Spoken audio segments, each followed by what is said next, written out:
श्री हनुमानष्टोत्तरशतनामि स्तोत्रम्। नारद उवाच सर्वशास्त्रार्थतत्त्वज्ञ सर्वदेव नमस्कृता त्वया कथितं पूर्वं रामचन्द्रेण धीमता स्तोत्रं समस्तपापघ्नं श्रुत्वा धन्योऽस्मि पद्मजा। इदानीं श्रोतुमिच्छामि लोकानां हितकाम्यया वायुरंसावतरण माहात्म्यं सर्वकामदं वद मे विस्तरात् ब्रह्मन् देवगुह्यमनुत्तमाम्। इति पृष्टो नारदेन ब्रह्मा लोकपितामहः नमस्कृत्य जगन्नाथं लक्ष्मीकान्तं परात्परम् प्रोवाच वायुर्माहात्म्यं नारदाय महात्मने यच्छ्रुत्वा सर्वसौभाग्यं प्राप्नुवन्ति जनाः सदा। ब्रह्मोवाच इदं रहस्यं पापघ्नं वायुरष्टोत्तरं शतं विष्णुना लोकनाथेन रमायै कथितं पुरा। रमा मामाह यद्दिव्यं तत्ते वक्ष्यामि नारद इदं पवित्रं पापघ्नं श्रद्धया हृदि धारय। हनुमान् पुत्रो वायुसूनोर्महाबलः रामदूतो हरिश्रेष्ठः सूरीकेशरी नन्दनः सूरश्रेष्ठो महाकायो वज्री वज्रप्रहारवान् महासत्तो महारूपो ब्रह्मण्यो ब्राह्मणप्रियः मुख्यप्राणो महाभीमः पूर्णप्रज्ञो महागुरुः ब्रह्मचारी वृक्षधरः पुण्यः श्रीरामकिङ्करः सीताशोकविनाशी च सिंहिका प्राणनाशकः मैनाकगर्भभृङ्गस्य छायाग्रहनिवारकः लङ्कामोक्षप्रदो देवः सीतामार्गणतत्परः रामाङ्गुलिप्रदाता च सीताहर्षविवर्धनः महारूपधरो दिव्यो यशोग्रवननाशकः मन्त्रिपुत्रहरो वीरः पञ्चसेनाग्रमर्दनः दशकण्डसुतघ्नश्च ब्रह्मास्त्रवशगोऽव्ययः दशास्यसल्लापपरो लङ्कापुरीविदाहकः तीर्णाब्धिकपिराजस्य कपियूथप्ररञ्चकः चूडामणिप्रदाता च श्रीवत्सः प्रियदर्शकः कौपीनकुण्डलधरः कनकाङ्गदभूषणः सर्वशास्त्रसुसम्पन्ना सर्वज्ञो ज्ञानदोत्तमः मुख्यप्राणो महावेगः सप्तशास्त्रविशारदः बुद्धिमान् सर्वलोकेशः सुरेशो लोकरञ्जकः लोकनाथो महादर्पः सर्वभूतभयापः रामवाहनरूपश्च सञ्जीवाचारभेदकः कपीनां प्राणदाता च लक्ष्मणप्राणरक्षकः रामपादसमीपस्थो लोहितास्यो महाहनुः रामसन्देहकर्ता च भरतानन्दवर्धनः रमाभिषेककालोश्च रामकार्यधुरन्धरः कुन्तीगर्भसमुत्पन्नो भीमो भीमपराक्रमः लाक्षागृहात् विनिर्मुक्तो हिडिम्बासुरमर्दनः धर्मानुजः पाण्डुपुत्रो धनञ्जय सहायवान् बकासुरपदोद्युक्ता तद्गदगामपरिरक्षकः भिक्षाहाररतो नित्यं कुलालगृहमध्यगः पाञ्चाल्युवद्यः सञ्जाता सम्भूतो बहुकान्तिमान् विराटनगरे गूढचरः कीचकमर्दनः दुर्योधन निहन्ता च जरासन्धविमर्दनः सौगन्धिकापहर्ता च द्रौपदी प्राणवल्लभः पूर्णबोधो व्यासशिष्यो यतिरूपो महामतिः दुर्वादिगज सिंहस्य तर्कशास्त्रस्य खण्डकः बौद्धागमविवेत्ता च सांख्यशास्त्रस्य दूषकः एताशास्त्रप्रणेता च वेदव्याससमतानुगः पूर्णानन्दः पूर्णसत्त्वः पूर्णवैराग्यसागरः इति श्रुत्वा नारदस्तु वायौ चरितमद्भुतम् मुदा परमया युक्तः स्तोतुं समुपचक्रमे रामावतारजाताय हनुमद्रूपिणे नमः वासुदेवस्य भक्ताय भीमसेनाय ते नमः वेदव्यासमतोद्धार कर्ते पूर्णसुखाय च दुर्बाधिध्वान्तचन्द्राय पूर्णबोधाय ते नमः गुरुराजाय धन्याय कञ्जनेत्राय ते नमः दिव्यरूपाय शान्ताय नमस्ते यतिरूपिणे स्वान्तस्त्रवासुदेवाय सच्चिताय नमो नमः अज्ञानतिम्यारकाय व्यासशिष्याय ते नमः अथाभिवन्द्यपितरम् ब्रह्माणं नारदो मुनिः परिक्रम्य विनिर्यातु वासुदेवं हरिं स्मरन् अष्टोत्तरशतं दिव्यं वायुर्सूनोर्महात्मनः यः पठेत् श्रद्धया नित्यं सर्वबन्धनात् प्रमुच्यते सर्वरोगविनिर्मुक्ता सर्वपापैर्न लिप्यते राजवश्यं भवे नित्यं स्तोत्रस्यासस्य प्रभावतः भूतग्रहनिवृत्तिश्च प्रजावृद्धिश्च जायते आयुरारोग्यमैश्वर्यं परं कीर्तिं लभेत् पुमान् यः पठेद् वायुचरितं भक्त्या परमया युतः सर्वज्ञानसमायुक्तः स याति परमां पदाम् सर्वशास्त्रार्थतत्त्वज्ञ सर्वदेव नमस्कृता त्वया कथितं पूर्वं रामचन्द्रेण धीमता स्तोत्रं समस्तपापघ्नं श्रुत्वा धन्योऽस्मि पद्मजा इदानीं श्रोतुमिच्छामि लोकानां हितकाम्यया वायुरंसावतरण माहात्म्यं सर्वकामदम् वद मे विस्तरात् ब्रह्मन् देवगुह्यमनुत्तमाम् इति पृष्टो नारदेन ब्रह्मा लोकपितामहः नमस्कृत्य जगन्नाथं लक्ष्मीकान्तं परात्परम् प्रोवाच वायुर्माहात्म्यं नारदाय महात्मने यच्छ्रुत्वा सर्वसौभाग्यं प्राप्नुवन्ति जना सदा ब्रह्मोवाच इदं रहस्यं पापघ्नं वायुरष्टोत्तरं शतं विष्णुना लोकनाथेन रमायै कथितं पुरा रमा मामाह यद्दिव्यं तत्ते वक्ष्यामि नारद इदं पवित्रं पापघ्नं श्रद्धया हृदि धारय हनुमाञ्जनापुत्रो वायुसूनोर्महाबलः रामदूतो हरिश्रेष्ठः सूरीकेशरीनन्दनः सूरश्रेष्ठो महाकायो वज्री वज्रप्रहारवान् महासत्तो महारूपो ब्रह्मण्यो ब्राह्मणप्रियः मुख्यप्राणो महाभीमः पूर्णप्रज्ञो महागुरुः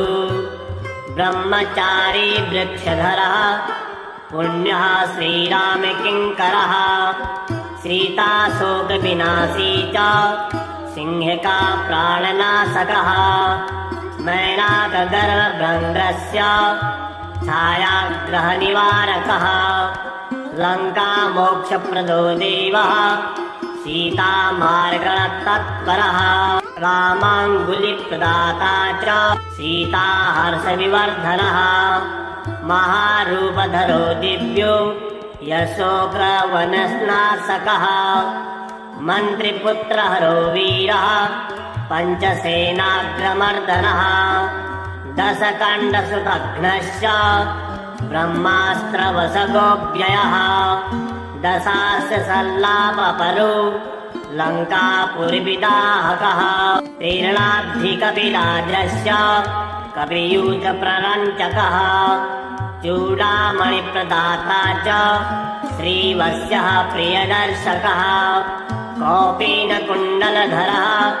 कनकाङ्गदभूषणः सर्वशास्त्रसुसम्पन्ना सर्वज्ञो ज्ञानदोत्तमः मुख्यप्राणो महावेगः सप्तशास्त्रविशारदः बुद्धिमान् सर्वलोकेशः सुरेशो लोकरञ्जकः लोकनाथो महादर्पः सर्वभूतभयापः रामवाहनरूपश्च सञ्जीवाचारभेदकः कपीनां प्राणदाता च लक्ष्मणप्राणरक्षकः रामपादसमीपस्थो लोहितास्यो महाहनुः रामसन्देहकर्ता च भरतानन्दवर्धनः रमाभिषेककालोश्च रामकार्यधुरन्धरः कुन्तीगर्भसमुत्पन्नो भीमो भीमपराक्रमः लाक्षागृहात् विनिर्मुक्तो हिडिम्बासुरमर्दनः धर्मानुजः पाण्डुपुत्रो धनञ्जय सहायवान् बकासुरपदोद्युक्ता तद्गदगामपरिरक्षकः भिक्षाहाररतो नित्यं कुलालगृहमध्यगः पाञ्चाल्युवद्यः सञ्जाता सम्मोदो बहुकान्तिमान् विराटनगरे गूढचरः कीचकमर्दनः दुर्योधन निहन्ता च जरासन्धविमर्दनः सौगन्धिकापहर्ता च द्रौपदी प्राणवल्लभः पूर्णबोधो व्यासशिष्यो यतिरूपो महामतिः दुर्वादिगज सिंहस्य तर्कशास्त्रस्य खण्डकः बौद्धागमविवेत्ता च साङ्ख्यशास्त्रस्य दूषकः एताशास्त्रप्रणेता च वेदव्याससमतानुगः पूर्णानन्दः पूर्णसत्त्वः पूर्णवैराग्यसागरः इति श्रुत्वा नारदस्तु वायौ चरितमद्भुतम् मुदा परमया युक्तः स्तोतुं समुपचक्रमे रामावतारजाताय हनुमद्रूपिणे नमः वासुदेवस्य भक्ताय भीमसेनाय ते नमः वेदव्यासमतोद्धार कर्ते पूर्णसुखाय च दुर्बाधिध्वान्तचन्द्राय पूर्णबोधाय ते नमः गुरुराजाय धन्याय कञ्जनेत्राय ते नमः दिव्यरूपाय शान्ताय नमस्ते यतिरूपिणे स्वान्तस्त्रवासुदेवाय सच्चिताय नमो नमः अज्ञानतिमिरारकाय व्यासशिष्याय ते नमः अथाभिवन्द्यपितरं ब्रह्माणं नारदो मुनिः परिक्रम्य विनिर्यातु वासुदेवं हरिं स्मरन् अष्टोत्तरशतं दिव्यं वायुर्सूनोर्महात्मनः यः पठेत् श्रद्धया नित्यं सर्वबन्धनात् प्रमुच्यते सर्वरोगविनिर्मुक्ता सर्वपापैर्न निर्लिप्यते राजवश्यं भवे नित्यं स्तोत्रस्यासस्य प्रभावतः भूतग्रहनिवृत्तिश्च प्रजावृद्धिश्च जायते आयुरारोग्यमैश्वर्यं बलं कीर्तिं लभेत् पुमान् यः पठेद्वायुचरितं भक्त्या बलमयायुतः सर्वज्ञानसमायुक्तः स याति परमं पदम् सर्वशास्त्रार्थतत्त्वज्ञ सर्वदेव नमस्कृता तत्त्वया कथितं पूर्वं रामचन्द्रेण धीमता स्तोत्रं समस्तपापघ्नं श्रुत्वा धन्योऽस्मि पद्मजा इदानीं श्रोतुमिच्छामि लोकानां हितकाम्यया वायुरंसावतरण माहात्म्यं सर्वकामदम् वद मे विस्तरात् ब्रह्मन् देवगुह्यमनुत्तमाम् इति पृष्टो नारदेन ब्रह्मा लोकपितामहः नमस्कृत्य जगन्नाथं लक्ष्मीकान्तं परात्परम् प्रोवाच वायुर्माहात्म्यं नारदाय महात्मने यच्छ्रुत्वा सर्वसौभाग्यं प्राप्नुवन्ति जना सदा ब्रह्मोवाच इदं रहस्यं पापघ्नं वायुरष्टोत्तरं शतं विष्णुना लोकनाथेन रमायै कथितं पुरा रमा मामाहयद्दिव्यं तत्ते वक्ष्यामि नारद इदं पवित्रं पापघ्नं श्रद्धया हृदि धारय हनुमान्जनपुत्रो वायुसूनोर्महाबलः रामदूतो हरिश्रेष्ठः सूरीकेशरीनन्दनः सूरश्रेष्ठो महाकायो वज्री वज्रप्रहारवान् महासत्तो महारूपो ब्रह्मण्यो ब्राह्मणप्रियः मुख्यप्राणो महाभीमः पूर्णप्रज्ञो महागुरुः ब्रह्मचारी वृक्षधरः पुण्यः श्रीरामकिङ्करः सीताशोकविनाशी च सिंहिका प्राणनाशकः मैनाकगर्भभृङ्गस्य छायाग्रहनिवारकः लङ्कामोक्षप्रदो देवः सीतामार्गणतत्परः रामाङ्गुलिप्रदाता च सीताहर्षविवर्धनः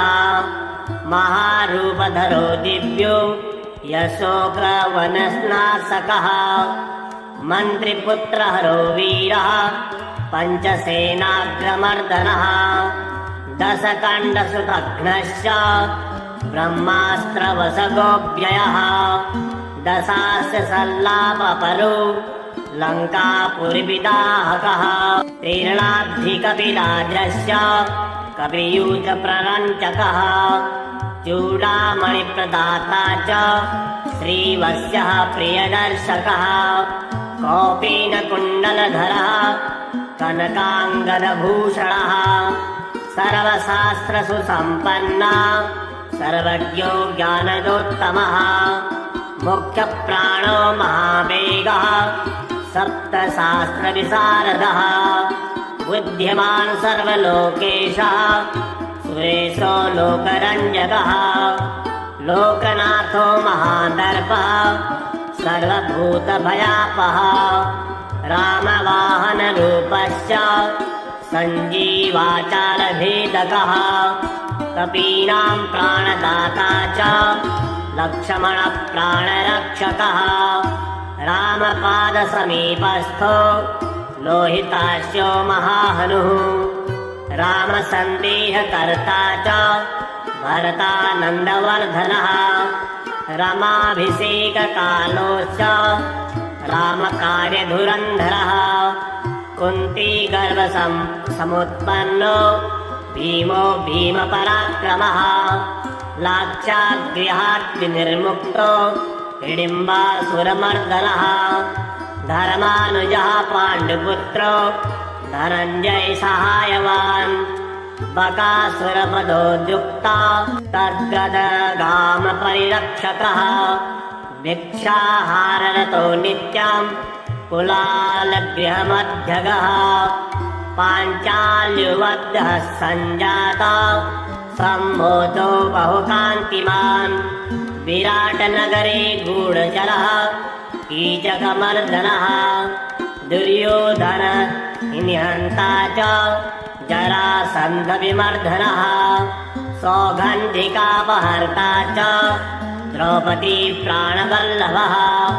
पूर्णबोधो व्यासशिष्यो यतिरूपो महामतिः दुर्वादिगज सिंहस्य तर्कशास्त्रस्य खण्डकः बौद्धागमविवेत्ता च सांख्यशास्त्रस्य दूषकः एताशास्त्रप्रणेता च वेदव्याससमतानुगः पूर्णानन्दः पूर्णसत्त्वः पूर्णवैराग्यसागरः इति श्रुत्वा नारदस्तु वायौ चरितमद्भुतम् मुदा परमया युक्तः स्तोतुं समुपचक्रमे रामावतारजाताय हनुमद्रूपिणे नमः वासुदेवस्य भक्ताय भीमसेनाय ते नमः वेदव्यासमतोद्धार कर्ते पूर्णसुखाय च दुर्बाधिध्वान्तचन्द्राय पूर्णबोधाय ते नमः गुरुराजाय धन्याय कञ्जनेत्राय ते नमः दिव्यरूपाय शान्ताय नमस्ते यतिरूपिणे स्वान्तस्त्रवासुदेवाय सच्चिताय नमो नमः अज्ञानतिमिरारकाय व्यासशिष्याय ते नमः अथाभिवन्द्यपितरं ब्रह्माणं नारदो मुनिः परिक्रम्य विनिर्यातु वासुदेवं हरिं स्मरन् अष्टोत्तरशतं दिव्यं वायुर्सूनोर्महात्मनः यः पठेत् श्रद्धया नित्यं सर्वबन्धनात् प्रमुच्यते सर्वरोगविनिर्मुक्ता सर्वपापैर्नर्लिप्यते राजवश्यं भवे नित्यं स्तोत्रस्यासस्य प्रभावतः भूतग्रहनिवृत्तिश्च प्रजावृद्धिश्च जायते आयुरारोग्यमैश्वर्यं बलं कीर्तिं लभेत् पुमान् यः पठेद् वायुचरितं भक्त्या परमया युतः सर्वज्ञानसमायुक्तः स याति परमां पदाम् सर्वशास्त्रार्थतत्त्वज्ञ सर्वदेव नमस्कृता तत्त्वया कथितं पूर्वं रामचन्द्रेण धीमता स्तोत्रं समस्तपापघ्नं श्रुत्वा धन्योऽस्मि पद्मजा इदानीं श्रोतुमिच्छामि लोकानां हितकाम्यया वायुरंसावतरण माहात्म्यं सर्वकामदम् वद मे विस्तरात् ब्रह्मन् देवगुह्यमनुत्तमाम् इति पृष्टो नारदेन ब्रह्मा लोकपितामहः नमस्कृत्य जगन्नाथं लक्ष्मीकान्तं परात्परम् प्रोवाच वायुर्माहात्म्यं नारदाय महात्मने यच्छ्रुत्वा सर्वसौभाग्यं प्राप्नुवन्ति जना सदा ब्रह्मोवाच इदं रहस्यं पापघ्नं वायुरष्टोत्तरं शतं विष्णुना लोकनाथेन रमायै कथितं पुरा रमा मामाह यद्दिव्यं तत्ते वक्ष्यामि नारद इदं पवित्रं पापघ्नं श्रद्धया हृदि धारय हनुमान् जनापुत्रो वायुसूनोर्महाबलः रामदूतो हरिश्रेष्ठा सूरीकेशरी नन्दनः सूरश्रेष्ठो महाकायो वज्री वज्रप्रहारवान् महासत्तो महारूपो ब्रह्मण्यो ब्राह्मणप्रियः मुख्यप्राणो महाभीमः पूर्णप्रज्ञो महागुरुः ब्रह्मचारी वृक्षधरः पुण्यः श्रीरामकिङ्करः सीताशोकविनाशी च सिंहिका प्राणनाशकः मैनाकगर्भभृङ्गस्य छायाग्रहनिवारकः लङ्कामोक्षप्रदो देवः सीतामार्गणतत्परः रामाङ्गुलिप्रदाता च सीताहर्षविवर्धनः महारूपधरो दिव्यो यशोकवनस्नाशकः मन्त्रिपुत्रहरो वीरः पञ्चसेनाग्रमर्दनः दशकण्डसुतघ्नश्च ब्रह्मास्त्रवशगोऽव्ययः दशास्य सल्लापपरो लङ्कापुरविदाहकः तीर्णाब्धिकपिराजस्य कपियूथप्ररञ्चकः चूडामणिप्रदाता च श्रीवत्सः प्रियदर्शकः कौपीनकुण्डलधरः कनकाङ्गदभूषणः सर्वशास्त्रसुसम्पन्ना सर्वज्ञो ज्ञानदोत्तमः मुख्यप्राणो महावेगः सप्तशास्त्रविशारदः बुद्धिमान् सर्वलोकेशः सुरेशो लोकरञ्जकः लोकनाथो महादर्पः सर्वभूतभयापः रामवाहनरूपश्च सञ्जीवाचारभेदकः कपीनां प्राणदाता च लक्ष्मणप्राणरक्षकः रामपादसमीपस्थो लोहितास्यो महाहनुः रामसन्देहकर्ता च भरतानन्दवर्धनः रमाभिषेककालोश्च रामकार्यधुरन्धरः कुन्तीगर्भसमुत्पन्नो भीमो भीमपराक्रमः लाक्षागृहाद्विनिर्मुक्तो हिडिम्बासुरमर्दनः धर्मानुजः पाण्डुपुत्रो धनञ्जय सहायवान् बकासुरपदोद्युक्ता तद्गदगामपरिरक्षकः भिक्षाहाररतो नित्यं कुलालगृहमध्यगः पाञ्चाल्युवद्यः सञ्जाता सम्मोदो बहुकान्तिमान् विराटनगरे गूढचरः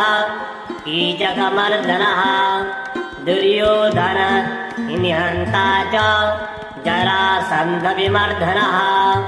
सौगन्धिकापहर्ता च द्रौपदी प्राणवल्लभः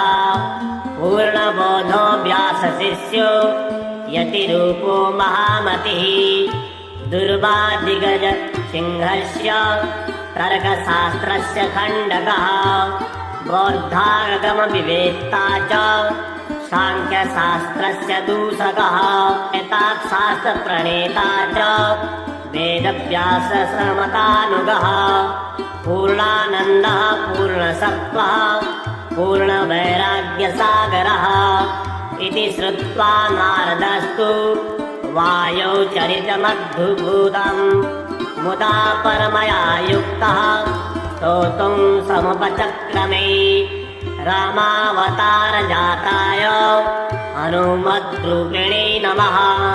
वासुदेवस्य भक्ताय भीमसेनाय ते नमः वेदव्यासमतोद्धार कर्ते पूर्णसुखाय च दुर्वाधिध्वान्तचन्द्राय पूर्णबोधाय ते नमः गुरुराजाय धन्याय कञ्जनेत्राय ते नमः दिव्यरूपाय शान्ताय नमस्ते यतिरूपिणे स्वान्तस्त्रवासुदेवाय सच्चिताय नमो नमः अज्ञानतिमिरारकाय व्यासशिष्याय ते नमः। अथाभिवन्द्य पितरं ब्रह्माणं नारदो मुनिः परिक्रम्य विनिर्यातु वासुदेवं हरिं स्मरन्। अष्टोत्तरशतं दिव्यं वायुर्सूनुर्महात्मनः यः पठेत् श्रद्धया नित्यं सर्वबन्धनात् प्रमुच्यते। सर्वरोगविनिर्मुक्ता सर्वपापैर्न निलिप्यते। राजवश्यं भवे नित्यं स्तोत्रस्यासस्य प्रभावतः। भूतग्रहनिवृत्तिश्च प्रजावृद्धिश्च जायते। आयुरारोग्यमैश्वर्यं बलं कीर्तिं लभेत् पुमान्। यः पठेद् वायुचरितं भक्त्या परमयायुतः सर्वज्ञानसमायुक्तः स याति परमां पदाम्। सर्वशास्त्रार्थतत्त्वज्ञ सर्वदेव नमस्कृता तत्त्वया कथितं पूर्वं रामचन्द्रेण धीमता। स्तोत्रं समस्तपापघ्नं श्रुत्वा धन्योऽस्मि पद्मजा। इदानीं श्रोतुमिच्छामि लोकानां हितकाम्यया। वायुरंसावतरण माहात्म्यं सर्वकामदम् वद मे विस्तरात् ब्रह्मन् देवगुह्यमनुत्तमाम्। इति पृष्टो नारदेन ब्रह्मा लोकपितामहः। नमस्कृत्य जगन्नाथं लक्ष्मीकान्तं परात्परम् प्रोवाच वायुर्माहात्म्यं नारदाय महात्मने।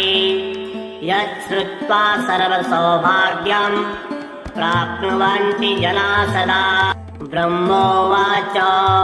इदं रहस्यं पापघ्नं वायुरष्टोत्तरं शतं। विष्णुना लोकनाथेन रमायै कथितं पुरा। रमा मामाह यद्दिव्यं तत्ते वक्ष्यामि नारद।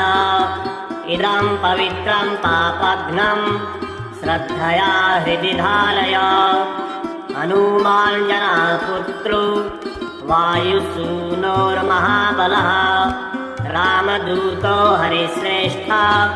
सूरीकेशरीनन्दनः। सूरश्रेष्ठो महाकायो वज्री वज्रप्रहारवान्। महासत्तो महारूपो ब्रह्मण्यो ब्राह्मणप्रियः। मुख्यप्राणो महाभीमः पूर्णप्रज्ञो महागुरुः। ब्रह्मचारी वृक्षधरः पुण्यः श्रीरामकिङ्करः। सीताशोकविनाशी च सिंहिका प्राणनाशकः। मैनाकगर्भभृङ्गस्य छायाग्रहनिवारकः। लङ्कामोक्षप्रदो देवः सीतामार्गणतत्परः। रामाङ्गुलिप्रदाता च सीताहर्षविवर्धनः। महारूपधरो दिव्यो यशोप्रवननाशकः। मन्त्रिपुत्रहरो वीरः पञ्चसेनाग्रमर्दनः। दशकण्डसुतघ्नश्च ब्रह्मास्त्रवशगोऽव्ययः। दशास्य सल्लापपरो लङ्कापुरिविदाहकः। तीर्णाब्धिकपिराजस्य कपियूथप्ररञ्चकः। चूडामणिप्रदाता च श्रीवत्सः प्रियदर्शकः। कौपीनकुण्डलधरः कनकाङ्गदभूषणः। सर्वशास्त्रसु सम्पन्नः सर्वज्ञो ज्ञानदोत्तमः। मुख्यप्राणो महावेगः सप्तशास्त्रविशारदः। बुद्धिमान् सर्वलोकेशः सुरेशो लोकरञ्जकः। लोकनाथो महादर्पः सर्वभूतभयापः। रामवाहनरूपश्च सञ्जीवाचारभेदकः। कपीनां प्राणदाता च लक्ष्मणप्राणरक्षकः रामपादसमीपस्थो लोहितास्यो महाहनुः रामसन्देहकर्ता च भरतानन्दवर्धनः रमाभिषेककालोश्च रामकार्यधुरन्धरः कुन्तीगर्भसमुत्पन्नो भीमो भीमपराक्रमः लाक्षागृहात् विनिर्मुक्तो हिडिम्बासुरमर्दनः धर्मानुजः पाण्डुपुत्रो धनञ्जय सहायवान् बकासुरपदोद्युक्ता तद्गदगामपरिरक्षकः भिक्षाहाररतो नित्यम् कुलालगृहमध्यगः पाञ्चाल्युवद्यः सञ्जाता सम्मोदो बहुकान्तिमान् विराटनगरे गूढचरः कीचकमर्दनः दुर्योधन निहन्ता च जरासन्धविमर्दनः सौगन्धिकापहर्ता च द्रौपदी प्राणवल्लभः पूर्णबोधो व्यासशिष्यो यतिरूपो महामतिः दुर्वादिगज सिंहस्य तर्कशास्त्रस्य खण्डकः बौद्धागमविवेत्ता च सांख्यशास्त्रस्य दूषकः एताशास्त्रप्रणेता च वेदव्याससमतानुगः पूर्णानन्दः पूर्णसत्त्वः पूर्णवैराग्यसागरः इति श्रुत्वा नारदस्तु वायौ चरितमद्भुतम् मुदा परमया युक्तः स्तोतुं समुपचक्रमे रामावतारजाताय हनुमद्रूपिणे नमः वासुदेवस्य भक्ताय भीमसेनाय ते नमः वेदव्यासमतोद्धार कर्ते पूर्णसुखाय च दुर्वाधिध्वान्तचन्द्राय पूर्णबोधाय ते नमः गुरुराजाय धन्याय कञ्जनेत्राय ते नमः दिव्यरूपाय शान्ताय नमस्ते यतिरूपिणे स्वान्तस्त्रवासुदेवाय सच्चिताय नमो नमः अज्ञानतिम्यारकाय व्यासशिष्याय ते नमः अथाभिवन्द्यपितरम् ब्रह्माणं नारदो मुनिः परिक्रम्य विनिर्यातु वासुदेवं हरिं स्मरन् अष्टोत्तरशतं दिव्यं वायुर्सूनोर्महात्मनः यः पठेत् श्रद्धया नित्यं सर्वबन्धनात् प्रमुच्यते सर्वरोगविनिर्मुक्ता सर्वपापैर्नलिप्यते राजवश्यं भवे नित्यं स्तोत्रस्यासस्य प्रभावतः भूतग्रहनिवृत्तिश्च प्रजावृद्धिश्च जायते आयुरारोग्यमैश्वर्यं बलं कीर्तिं लभेत् पुमान् यः पठेद् वायुचरितं भक्त्या परमयायुतः सर्वज्ञानसमायुक्तः स याति परमं पदम् सर्वशास्त्रार्थतत्त्वज्ञ सर्वदेव नमस्कृता तत्त्वया कथितं पूर्वं रामचन्द्रेण धीमता स्तोत्रं समस्तपापघ्नं श्रुत्वा धन्योऽस्मि पद्मजा इदानीं श्रोतुमिच्छामि लोकानां हितकाम्यया वायुरंसावतरण माहात्म्यं सर्वकामदं वद मे विस्तरात् ब्रह्मन् देवगुह्यमनुत्तमाम् इति पृष्टो नारदेन ब्रह्मा लोकपितामहः नमस्कृत्य जगन्नाथं लक्ष्मीकान्तं परात्परम् प्रोवाच वायुर्माहात्म्यं नारदाय महात्मने यच्छ्रुत्वा सर्वसौभाग्यं प्राप्नुवन्ति जना सदा ब्रह्मोवाच इदं रहस्यं पापघ्नं वायुरष्टोत्तरं शतं विष्णुना लोकनाथेन रमायै कथितं पुरा। रमा मामाह यद्दिव्यं तत्ते वक्ष्यामि नारद। इदं पवित्रं पापघ्नं श्रद्धया हृदि धारय। हनुमाञ्जना पुत्रो वायुसूनोर्महाबलः रामदूतो हरिश्रेष्ठः सूरीकेशरी नन्दनः। सूर्यश्रेष्ठो महाकायो वज्री वज्रप्रहारवान् महासत्तो महारूपो ब्रह्मण्यो ब्राह्मणप्रियः मुख्यप्राणो महाभीमः पूर्णप्रज्ञो महागुरुः ब्रह्मचारी वृक्षधरः पुण्यः श्रीरामकिङ्करः सीताशोकविनाशी च सिंहिका प्राणनाशकः मैनाकगर्भभृङ्गस्य छायाग्रहनिवारकः लङ्कामोक्षप्रदो देवः सीतामार्गणतत्परः रामाङ्गुलिप्रदाता च सीताहर्षविवर्धनः महारूपधरो दिव्यो यशोग्रवनस्नाशकः मन्त्रिपुत्रहरो वीरः पञ्चसेनाग्रमर्दनः दशकण्डसुतघ्नश्च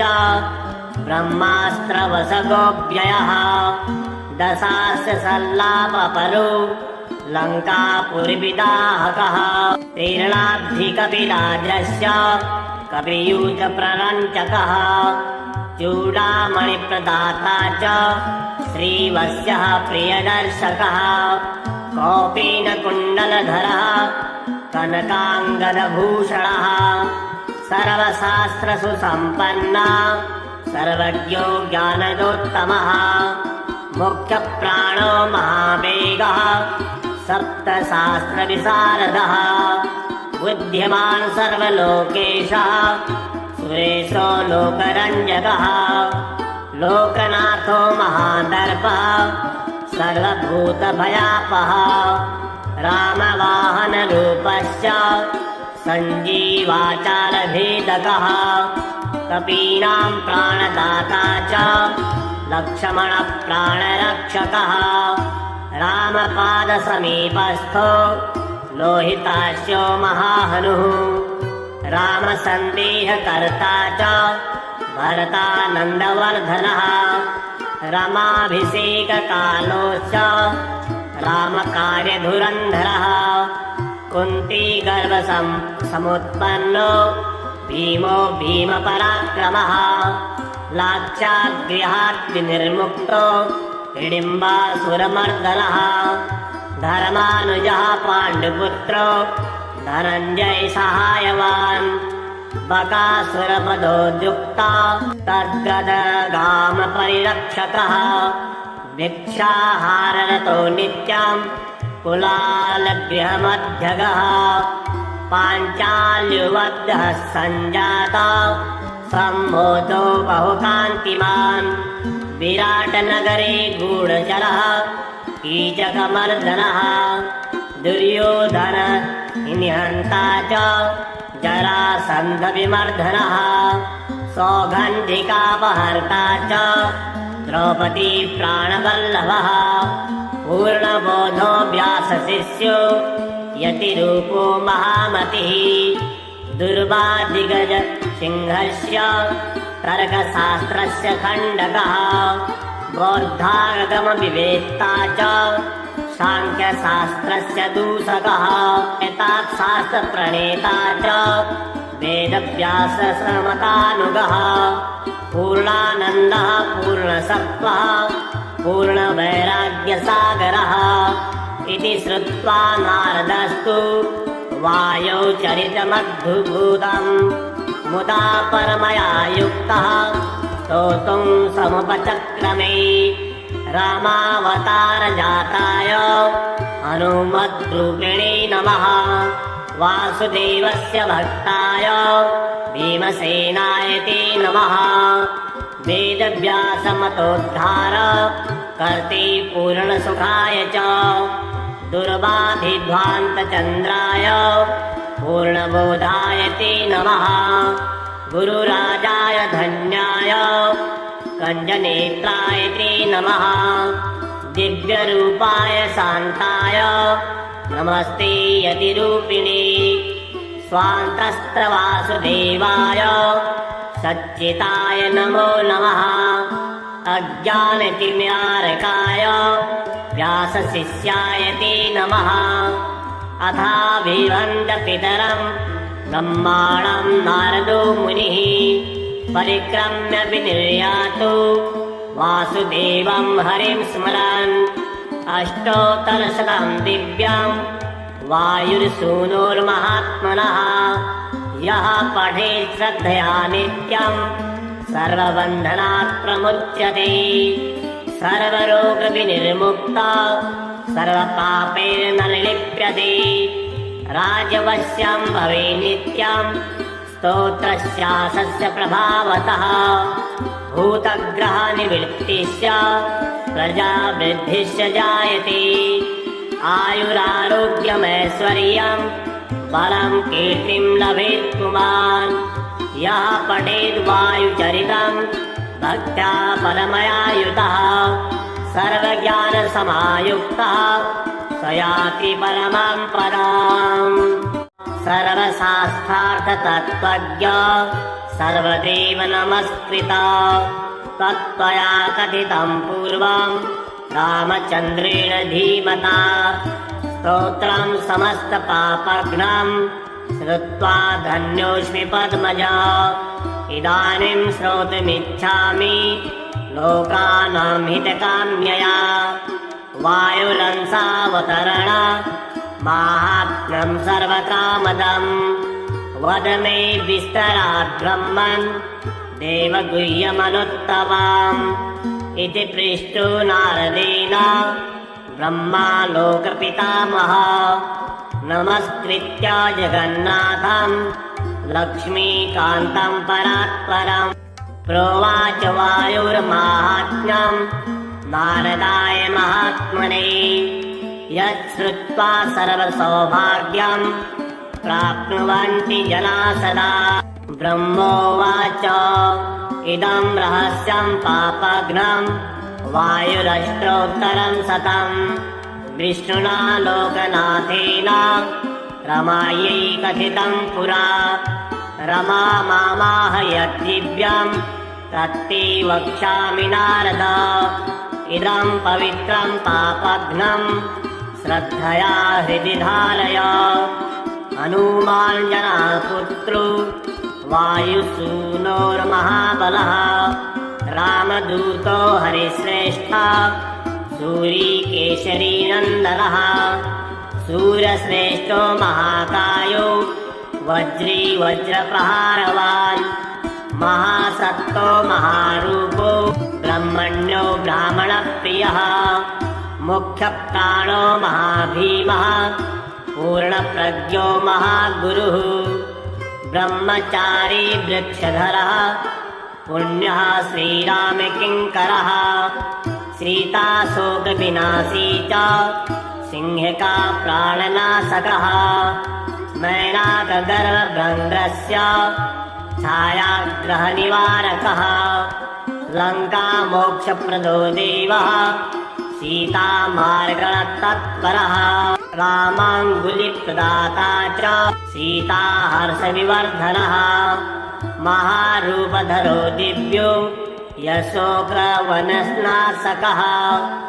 मन्त्रिपुत्रहरो वीरः पञ्चसेनाग्रमर्दनः दशकण्डसुतघ्नश्च ब्रह्मास्त्रवशगोऽव्ययः दशास्य सल्लापपरो लङ्कापुरिविदाहकः तीर्णाब्धिकपिराजस्य कपियूथप्ररञ्चकः चूडामणिप्रदाता च श्रीवत्सः प्रियदर्शकः कौपीनकुण्डलधरः कनकाङ्गदभूषणः सर्वशास्त्रसुसम्पन्ना सर्वज्ञो ज्ञानदोत्तमः मुख्यप्राणो महावेगः सप्तशास्त्रविशारदः बुद्धिमान् सर्वलोकेशः सुरेशो लोकरञ्जकः लोकनाथो महादर्पः सर्वभूतभयापः रामवाहनरूपश्च सञ्जीवाचालभेदकः कपीनां प्राणदाता च लक्ष्मणप्राणरक्षकः रामपादसमीपस्थो लोहितास्यो महाहनुः रामसन्देहकर्ता च भरतानन्दवर्धनः रमाभिषेककालोश्च रामकार्यधुरन्धरः कुन्तीगर्भसमुत्पन्नो भीमो भीमपराक्रमः लाक्षाद्गृहात् विनिर्मुक्तो हिडिम्बासुरमर्दनः धर्मानुजः पाण्डुपुत्रो धनञ्जय सहायवान् बकासुरपदोद्युक्ता तद्गदगामपरिरक्षकः भिक्षाहाररतो नित्यं कुलालगृहमध्यगः पाञ्चाल्युवद्यः सञ्जाता सम्मोदो बहुकान्तिमान् विराटनगरे गूढचरः कीचकमर्दनः दुर्योधन निहन्ता च जरासन्धविमर्दनः सौगन्धिकापहर्ता च द्रौपदी प्राणवल्लभः पूर्णबोधो व्यासशिष्यो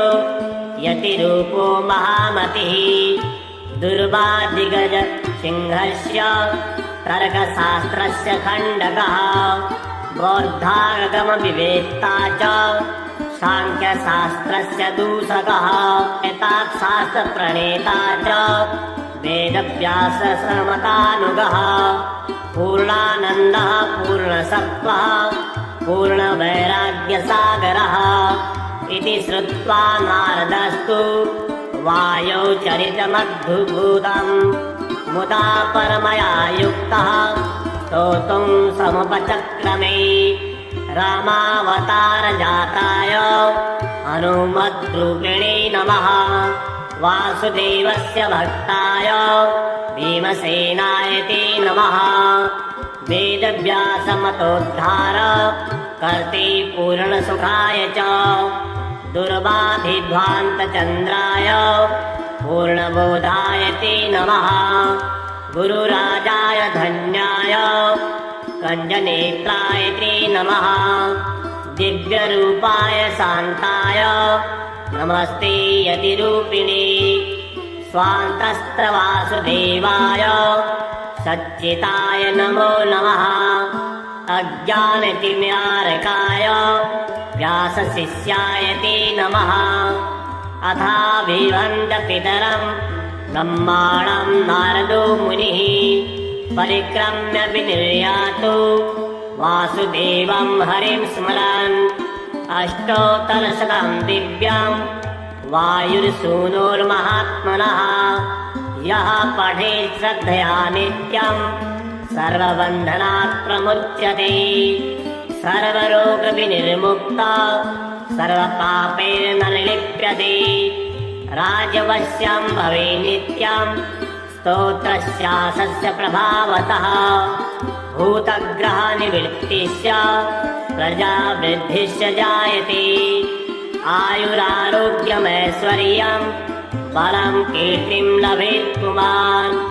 यः पठेद् वायुचरितं भक्त्या परमयायुतः सर्वज्ञानसमायुक्तः स याति परमं पदम्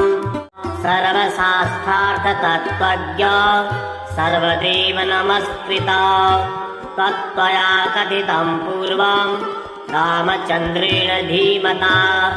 स्तोत्रं समस्तपापघ्नं श्रुत्वा धन्योऽस्मि पद्मजा इदानीं श्रोतुमिच्छामि लोकानां हितकाम्यया वायुरंसावतरण माहात्म्यं सर्वकामदम् वद मे विस्तरात् ब्रह्मन् देवगुह्यमनुत्तमाम् इति पृष्टो नारदेन ब्रह्मा लोकपितामहः नमस्कृत्य जगन्नाथम् लक्ष्मीकान्तम् परात्परम् प्रोवाच वायुर्माहात्म्यम् नारदाय महात्मने यच्छ्रुत्वा सर्वसौभाग्यम् प्राप्नुवन्ति जनाः सदा। ब्रह्मोवाच इदं रहस्यं पापघ्नं वायुरष्टोत्तरं शतम् विष्णुना लोकनाथेन रमायै कथितं पुरा। रमा मामाह यद्दिव्यं तत्ते वक्ष्यामि नारद इदं पवित्रं पापघ्नं श्रद्धया हृदि धारय। हनुमान् जनापुत्रो वायुसूनोर्महाबलः रामदूतो हरिश्रेष्ठः सूरीकेशरी नन्दनः सूर्यश्रेष्ठो महाकायो वज्री वज्रप्रहारवान् महासत्तो महारूपो ब्रह्मण्यो ब्राह्मणप्रियः मुख्यप्राणो महाभीमः पूर्णप्रज्ञो महागुरुः ब्रह्मचारी वृक्षधरः पुण्यः श्रीरामकिङ्करः सीताशोकविनाशी च सिंहिका प्राणनाशकः मैनाकगर्भभृङ्गस्य छायाग्रहनिवारकः लङ्कामोक्षप्रदो देवः सीतामार्गणतत्परः रामाङ्गुलिप्रदाता च सीताहर्षविवर्धनः महारूपधरो दिव्यो यशोग्रवननाशकः मन्त्रिपुत्रहरो वीरः पञ्चसेनाग्रमर्दनः दशकण्डसुतघ्नश्च ब्रह्मास्त्रवशगोऽव्ययः दशास्य सल्लापपरो लङ्कापुरिविदाहकः तीर्णाब्धिकपिराजस्य कपियूथप्ररञ्चकः चूडामणिप्रदाता च श्रीवत्सः प्रियदर्शकः कौपीनकुण्डलधरः कनकाङ्गदभूषणः सर्वशास्त्रसुसम्पन्ना सर्वज्ञो ज्ञानदोत्तमः मुख्यप्राणो महावेगः सप्तशास्त्रविशारदः बुद्धिमान् सर्वलोकेशः सुरेशो लोकरञ्जकः लोकनाथो महादर्पः सर्वभूतभयापः रामवाहनरूपश्च सञ्जीवाचारभेदकः कपीनां प्राणदाता च लक्ष्मणप्राणरक्षकः रामपादसमीपस्थो लोहितास्यो महाहनुः रामसन्देहकर्ता च भरतानन्दवर्धनः रमाभिषेककालोश्च रामकार्यधुरन्धरः कुन्तीगर्भसमुत्पन्नो भीमो भीमपराक्रमः लाक्षागृहात् विनिर्मुक्तो हिडिम्बासुरमर्दनः धर्मानुजः पाण्डुपुत्रो धनञ्जय सहायवान् बकासुरपदोद्युक्ता तद्गदगामपरिरक्षकः भिक्षाहाररतो नित्यं कुलालगृहमध्यगः पाञ्चाल्युवद्यः सञ्जाता सम्मोदो बहुकान्तिमान् विराटनगरे गूढचरः कीचकमर्दनः दुर्योधन निहन्ता च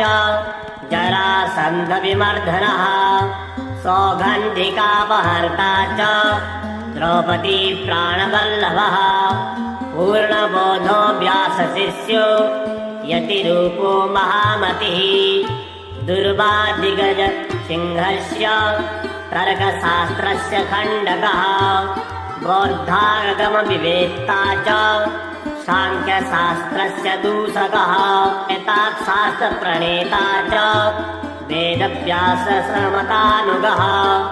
पूर्णानन्दः पूर्णसत्त्वः पूर्णवैराग्यसागरः इति श्रुत्वा नारदस्तु वायौ चरितमद्भुतम् मुदा परमया युक्तः स्तोतुं समुपचक्रमे रामावतारजाताय हनुमद्रूपिणे नमः वासुदेवस्य भक्ताय भीमसेनाय ते नमः वेदव्यासमतोद्धार कर्ते पूर्णसुखाय च दुर्बाधिध्वान्तचन्द्राय पूर्णबोधाय ते नमः गुरुराजाय धन्याय कञ्जनेत्राय ते नमः दिव्यरूपाय शान्ताय नमस्ते यतिरूपिणे स्वान्तस्त्रवासुदेवाय सच्चिताय नमो नमः अज्ञानतिम्यारकाय व्यासशिष्याय ते नमः अथाभिवन्दपितरम् ब्रह्माणं नारदो मुनिः परिक्रम्य विनिर्यातु वासुदेवं हरिं स्मरन् अष्टोत्तरशतं दिव्यं वायुर्सूनोर्महात्मनः यः पठेत् श्रद्धया नित्यं सर्वबन्धनात् प्रमुच्यते सर्वरोगविनिर्मुक्तः सर्वपापैर्नलिप्यते राजवश्यं भवे नित्यं स्तोत्रस्यासस्य प्रभावतः भूतग्रहनिवृत्तिश्च प्रजावृद्धिश्च जायते आयुरारोग्यमैश्वर्यं बलं कीर्तिं लभेत् पुमान् यः पठेद्वायुचरितं भक्त्या परमया युतः सर्वज्ञानसमायुक्तः स याति परमां पदाम्।